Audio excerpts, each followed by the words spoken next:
اعوذ باللہ من الشیطان الرجیم بسم اللہ الرحمن الرحیم سامعین و ناظرین السلام علیکم ورحمۃ اللہ وبرکاتہ۔ آج ہم لوگ پڑھیں گے النحو الکبیر کا سبق نمبر 25 افعال مدح و ذم کا بیان، یعنی افعال مدح و ذم کے بارے میں پڑھیں گے۔ اس سبق کے شروع میں آپ کو گوش گزار کرتا چلوں کہ ہم لوگ کن کن چیزوں کو ڈسکس کرنے والے ہیں۔ سب سے پہلے ہم لوگ اس میں یہ جانیں گے کہ افعال مدح و ذم کی تعریف کیا ہے، پھر ہم یہ جانیں گے کہ ان کا افعال مدح و ذم کا عمل کیا ہوتا ہے، ٹھیک ہے۔ پھر اس کے بعد ہم لوگ تعداد جانیں گے کہ کتنے ہیں یہ افعال مدح و ذم، کتنے ہوتے ہیں۔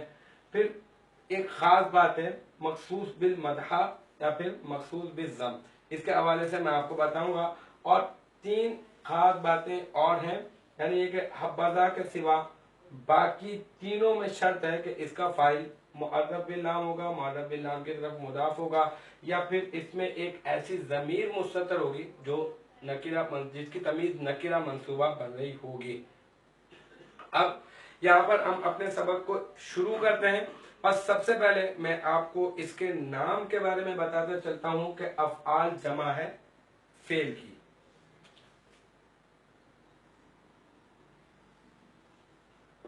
اور مدح مانا ہوتا ہے مدح کا اچھائی،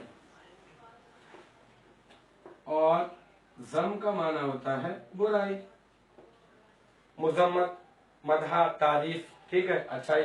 تو اب اس کو سمجھنا بہت آسان ہے، اس کی ہیڈنگ سمجھ میں آئے گی تو مطلب یہ کہ پورا کا پورا سبق اس کو سمجھنا بہت آسان ہو جائے گا، کہ ہم لوگ یہ جانیں گے اس سبق میں کہ چند ایسے افعال ہیں جنہیں کسی کی تعریف بیان کرنے کے لیے یا پھر کسی کی برائی بیان کرنے کے لیے وضع کیا گیا ہے، کسی کی مدح کے لیے یا کسی کی مذمت کے لیے بیان کیا گیا ہے۔ جن افعال کو کسی کی تعریف یا پھر کسی کی برائی بیان کرنے کے لیے وضع کیا جاتا ہے، ہم ان افعال کو کہتے ہیں افعال مدح و ذم۔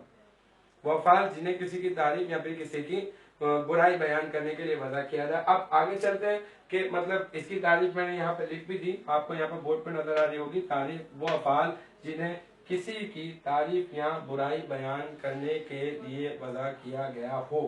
اب ان کی تعداد پر آ جاتے ہیں کہ ان کی تعداد کتنی ہے۔ بہت آسان ہے اسے یاد رکھنا، کیونکہ بہت لمبی طویل تعداد نہیں ہے اس کی، صرف اور صرف 4 ہوتے ہیں یہ، ٹھیک ہے۔ اب ایک ہوتا ہے نعمہ، ایک ہوتا ہے حبذا، اور ایک ہوتا ہے بئسا، اور ایک ہوتا ہے ساء۔ آپ نے قرآن پاک میں آیت سنی ہوگی نعم المولا، نعمہ، تو نعمہ ایک ایسا لفظ ہے، ایک ایسا فعل ہے جو تعریف بیان کرنے کے لیے لایا جاتا ہے، اور ہم لوگ کہتے ہیں اے ہمارے پروردگار تو کتنا زبردست قسم کا مولا ہے، کتنا زبردست قسم کا مددگار ہے، نعم المولا و نعم النصیر، اور کیسی نصرت فرمانے والا ہے، کیسی مدد فرمانے والا ہے، تیرے جیسا کوئی بھی نہیں ہے۔ تو اس اپنے پروردگار کی مدد کو اور اپنے پروردگار کی نصرت کو ہم نے کس کے ذریعے بیان کیا؟ نعمہ کے ذریعے۔ اب نعمہ کے بعد جو آ رہا تھا، ہم اس اسم کی یا تو اچھائی بیان کر، اس میں کیونکہ نعمہ تو اچھائی کے لیے آتا ہے، تو ہم یہاں پہ اچھائی بیان کر رہے تھے۔ یہ میں نے مثال دے دی، ایک ایک مثال میں آپ کو سب کی دے دوں گا، لیکن میں یہ کام کی بات یہاں پر یہ بتانا چاہتا ہوں کہ ان کی تعداد ہے 4۔ چاروں میں سے اچھائی بیان کرنے کے لیے کتنے استعمال ہوتے ہیں اور برائی بیان کرنے کے لیے کتنے ہوتے ہیں؟ یہ دونوں آتے ہیں اچھائی کے لیے، تعریف کے لیے۔ کسی کی تعریف بیان کرنی ہو تو یا تو نعمہ بیان کیا جائے گا یا تو حبذا، اور اگر برائی بیان کرنی ہو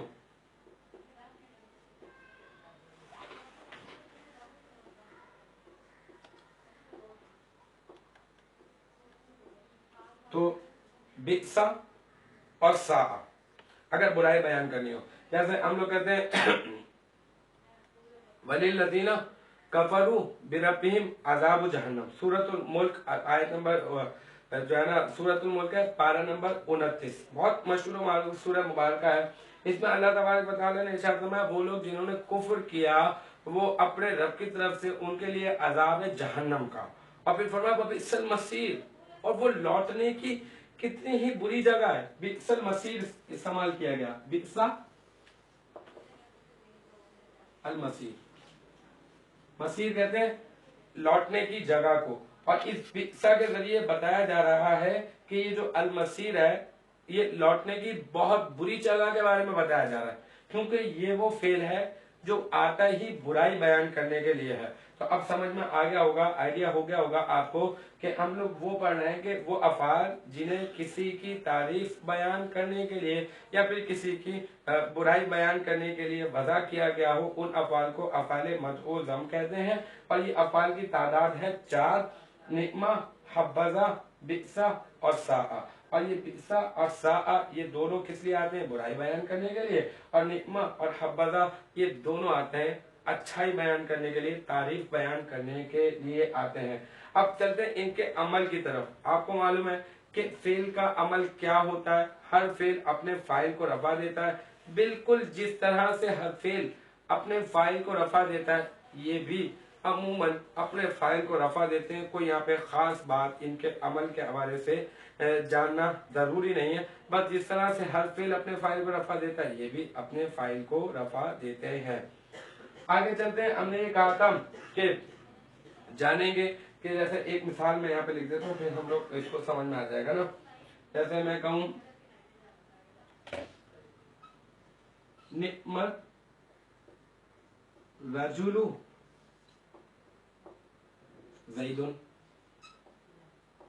अब ये निअमा फेल है और अब रजुलु क्या है? वो इसका फाइल है, और इसके साथ एक इसम इस्तेमाल किया गया है। अगर वो इसम जो इस निअमा, बिसा या हब्बज़ा या साआ, निअमा, बिसा, साआ, क्योंकि हब्बज़ा में जो है ना ये ज़ाही वो फाइल होता है, ठीक है ना। अब ये यहाँ पर जो निअमा, बिसा और साआ के बाद जो फाइल होगा, और फाइल के बाद जैसे यहाँ पर ये फाइल के बाद जो इसम नजर आ रहा होगा, अगर वो तारीफ बयान करने वाले अफआल के बाद होगा तो हम उसको कह देंगे कि वो इसम है मखसूस है, मखसूस बिल मदहा। यानी ये जो इसम है ये मिदहत के साथ खास है ये इसम, क्योंकि निअमा है ना, निअमा तो मिदहत के लिए आता है, तो निअमा के साथ ये खास है, इस वजह से हम इसको कह देंगे कि मखसूस बिल मदहा है। और अगर कोई मुसम्मत के साथ होगा, बुराई के साथ होगा, तो बिल्कुल इसी तरह से हम आसान अल्फाज के अंदर कह देंगे कि ये मखसूस बिल ज़म है। तो मखसूस बिल मदहा और मखसूस बिल ज़म का कॉन्सेप्ट उम्मीद है कि आपका क्लियर हो गया होगा कि वो इसम जो इनके फाइल के बाद आए वो या तो मखसूस बिल मदहा कहलाएगा या तो मखसूस बिल ज़म। अगर जो मुजम्मत बयान करने वाले फेल है उनके बाद आएगा तो मखसूस बिल ज़म, और जो मिदहत बयान करने वाले उनके बाद आएगा तो मखसूस बिल मदहा। अब आगे चलते हैं कि एक और खास बात इसके हवाले से कि याद रखें कि एक इसमें है हब्बज़ा,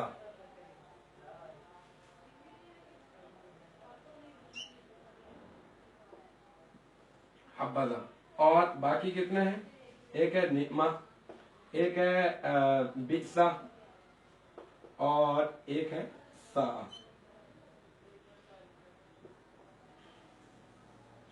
अब ये कह रहे हैं कि हब्बज़ा, ये जो हब्बज़ा है ना, हब्बज़ा के अलावा, हब्बज़ा के अलावा बाकी कितने बचे? मैंने कहा हब्बज़ा के अलावा तो 3 बचे ना, क्योंकि टोटल तो 4 है।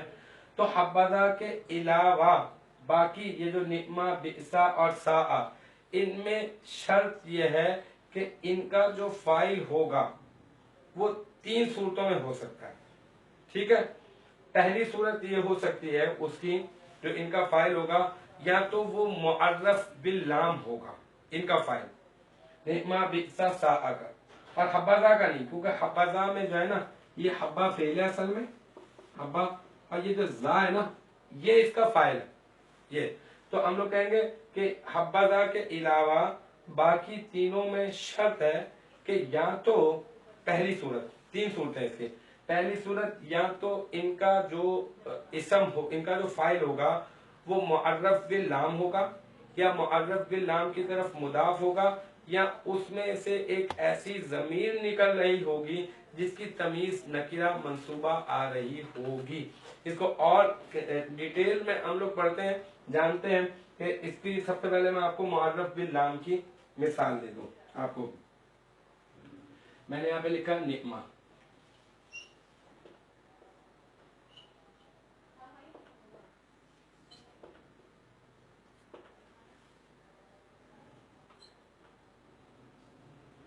निकमा रजुलु ज़ैदुन। फिर दूसरी मिसाल मैं यहाँ पे लिखता हूँ निकमा साहबुल कौमी।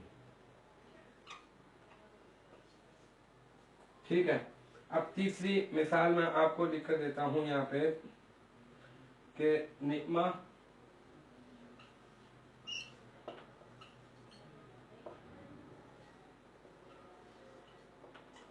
रजुलन।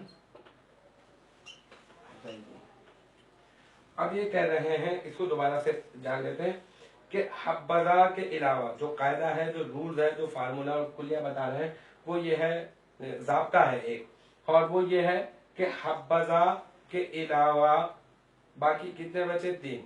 निकमा बिसा साआ। इन हब्बजा के अलावा निकमा बिसा साआ में होगा ये कि जो इनका जो फाइल होगा, इनके फाइल के लिए तीन सूरतें हो सकती हैं। पहली सूरत ये कि इनका फाइल या तो मुअर्रफ बिल लाम हो, देखिए यहाँ पे अलिफ लाम दाखिल है इनके फाइल के साथ, या तो मुअर्रफ बिल लाम होगा इनका फाइल। ठीक है, पहली सूरत। दूसरी सूरत ये कि या तो इनका जो फाइल है, ये निकमा का फाइल यहाँ पे साहब है, और या तो ये जो फाइल है ये मुअर्रफ बिल लाम की तरफ मुदाफ हो, या तो फाइल मुअर्रफ बिल लाम हो या फिर फाइल मुअर्रफ बिल लाम की तरफ मुदाफ हो, दूसरी कंडीशन।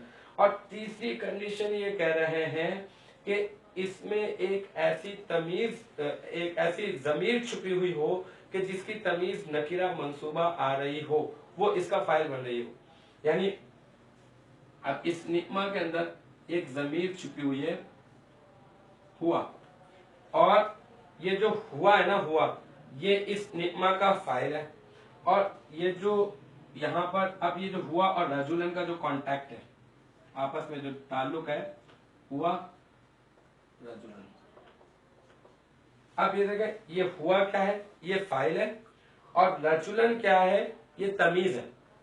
ये जो हुआ है ना, एक तो ये जमीर है, ठीक है। दूसरी बात ये कि ये जमीर होने के साथ साथ निकमा का फाइल भी है, और ये फाइल होने के साथ साथ मुमय्यज भी है, यानी मुमय्यज वो जिसकी तमीज की जाए। और ये रजुलन क्या है? ये एक नकीरा है, और नकीरा वो नकीरा है ये जिसे किसी की तमीज बयान करने के लिए लाया गया है। तो ये रजुलन जो है ना, वो तमीज हो गया, और इस निकमा में एक जमीर छुपी हुई है हुआ, और हुआ जमीर मुस्ततर है, और इस हुआ जमीर मुमय्यज है, और इस मुमय्यज की जो तमीज है वो है रजुलन। तो तीन सूरतें हो गई। पहली कंडीशन ये कि इसका फाइल या तो मुअर्रफ बिल लाम होगा, या फिर इसका फाइल मुअर्रफ बिल लाम की तरफ मुदाफ होगा, या फिर इसके फाइल में, इसका फाइल जो है ना, इसका फाइल छुपा हुआ होगा, एक हुआ जमीर होगी या कोई जमीर होगी, और उसकी तमीज नकीरा मंसूबा आ रही होगी। ये देखें, तमीज है, ये नकीरा मंसूबा आ रही है। तो अल्हम्दुलिल्लाह आज का हमारा सबक बहुत मुख्तसर था, सबक नंबर 25 अफ़आल मदह ज़म का बयान। ये अपने इख्तिताम को पहुंचा। हस्ब मामूल मैं आपको एक मरतबा खुलासा आपके गोश गुदार कर देता हूँ कि हमने क्या पढ़ा आज अफ़आल मदह ज़म के मुतालिक। अफ़आल फेल की जमा है, और मदह मिदहत से, तारीफ से निकला है, अच्छाई से निकला है, और ज़म बुराई से निकला है। अब अफ़आल मदह ज़म का मतलब क्या होगा? वो अफ़आल जिन्हें किसी की तारीफ बयान करने के लिए या फिर किसी की बुराई बयान करने के लिए वदा किया गया हो। हमने कहा इनकी तादाद कितनी होगी? भाई इनकी तादाद 4 होगी। हमने जाना आज के सबक में निकमा, हब्बदा, बिसा और सा। अच्छा ठीक है, तादाद तो 4 होगी। تو کتنے تعریف کے لیے آئیں گے اور کتنے برائی کے لیے؟ ہم نے کہا 2 تعریف کے لیے ہیں، 4 ہے، اور ہاف آف کر دیں، 2 تعریف کے لیے اور 2 برائی کے لیے۔ نعمہ اور حبذا یہ دونوں کس کے لیے آ گئے؟ تعریف کے لیے۔ اور بئسا اور ساء یہ دونوں کس کے لیے آ گئے؟ یہ آ گئے مذمت بیان کرنے کے لیے۔ اب ہم نے کہا کہ ان کا عمل کیا ہوگا؟ ان کا عمل یہ ہوگا کہ اپنے فاعل کو رفع دیں گے، اور فعل کا عمل یہی ہوتا ہے کہ وہ اپنے فاعل کو رفع دیتے ہیں، لہذا بالکل جیسے فعل اپنے فاعل کو رفع دیتا ہے یہ بھی اپنے فاعل کو رفع دیں گے۔ اب ایک خاص بات مقصود بالمدح اور مقصود بالذم سے متعلق جو ہم نے پڑھی وہ یہ کہ جو فعل جو مطلب ان کے فاعل کے بعد، مطلب ان افعال مدح و ذم کے فاعل کے بعد جو اسم استعمال کیا جا رہا ہوگا وہ اسم یا تو مخصوص بالمدح ہوگا یا تو مخصوص بالذم، یعنی یہ کہ اگر مذمت بیان کرنے والوں کے ساتھ اگر وہ استعمال کیا جا رہا ہے تو مخصوص بالذم، اور مدحت بیان کرنے والوں کے ساتھ تو مخصوص بالمدح وہ اسم کہلائے گا۔ پھر ہم نے یہ جانا آخر کے اندر کہ حبذا کے علاوہ، یہ جو حبذا ہے نا، حبذا کے علاوہ باقی تینوں میں شرط ہے، 3 کنڈیشنز ہیں۔ حبذا میں کیوں نہیں ہے؟ کیونکہ حبذا میں فاعل موجود ہے اور حبہ فعل ہے اور ذا اس کا فاعل ہے۔ ان کے علاوہ حبذا کے علاوہ باقی بچے 3 1 2 3 ان تینوں میں شرط یہ ہے کہ یا تو ان کا فاعل معرف باللام ہوگا یا پھر معرف باللام کی طرف مضاف ہوگا، یا پھر ان کا فاعل ایک ایسی ضمیر ہوگی مستتر ہوگی جس کی تمیز نکرہ منصوبہ آ رہی ہوگی۔ الحمدللہ آج کا ہمارا سبق نمبر 25 جو کہ بہت آسان تھا، مختصر تھا، اپنے اختتام کو پہنچا۔ انشاءاللہ تعالی نیکسٹ سبق کے ساتھ ملاقات ہوگی۔ آپ اپنا بہت خیال رکھیے گا۔ وآخر دعوانا ان الحمدللہ رب العالمین۔